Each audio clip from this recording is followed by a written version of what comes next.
అత్తగారు ద్రాక్ష పళ్ళు జ్యూస్ చేశారు. నేను ఆడుకొని నుంచి వచ్చాను, అప్పుడు ఏం లేదని చెప్పేసి అత్తగారిని చేయమంటే చేశారు. చూడండి, ఇప్పుడు మిక్సీ పట్టుకుంటున్నాం, ఇంకానే ముక్కలు అది కోసుకుంటున్నాం. మిక్సీ అయితే పట్టుకున్నాం. ఇప్పుడు పంచదార పాలు వేసుకో, 2 స్పూన్స్ అయితే నిండాగా వేసుకోవాలి. ఇప్పుడు వేస్తున్నారు, పాలు వేస్తున్నారు. ఇప్పుడైతే అలా డైరెక్ట్ మిక్సీ.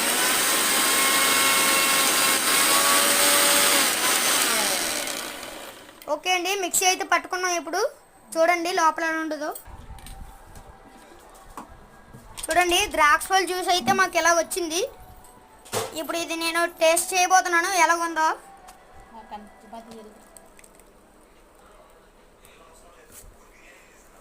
నేనైతే టేస్ట్ చేయబోతున్నాను. చూడండి,